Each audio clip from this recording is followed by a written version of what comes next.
Oui, Monsieur le Président, Monsieur le Vice-président, je dois vous dire qu'en commission environnement, la semaine dernière, à laquelle nous avons tous participé avec sérieux et construction, comme l'a rappelé la Présidente, nous avons été un peu pantois quand Philippe Meunier s'est présenté devant nous, allez, je dirais, Monsieur le Vice-président, un peu la fleur au fusil, pour nous expliquer avec une certaine véhémence les raisons de ce partenariat avec la Fédération régionale de chasse.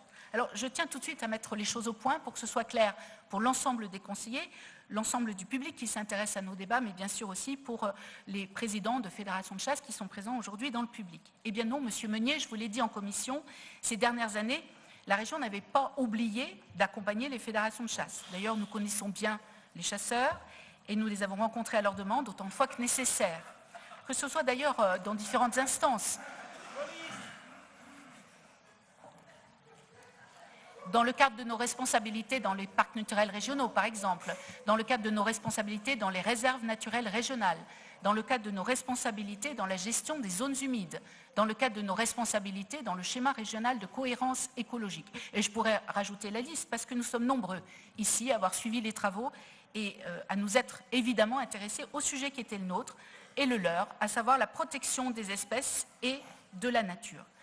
Ils effectuent dans ce cadre, les fédérations de chasse, une mission de service public fixée tout simplement par la loi. Et nous avons financé leurs actions lorsqu'elles s'inscrivaient dans le cadre de nos dispositifs et de nos objectifs. Opposer les chasseurs aux associations environnementales, telles que vous le faites, Monsieur le Vice-président, est une erreur de notre point de vue.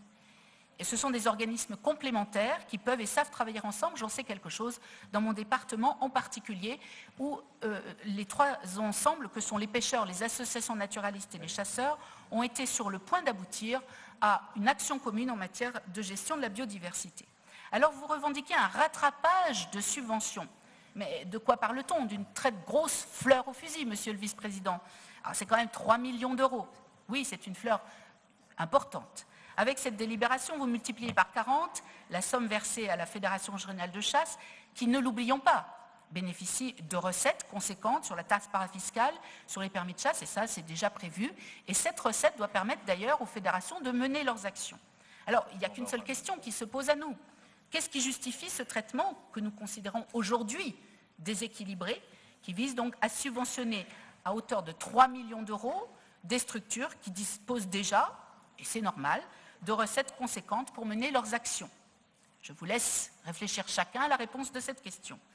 Sur le fond, Monsieur le Président, cette délibération est incohérente avec la politique qui est la vôtre depuis le début de ce mandat.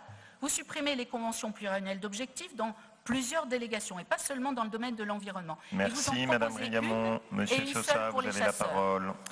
Monsieur le Président, chers collègues, puisque la journée est aux citations, permettez-moi celle-ci. On ne vit parfait.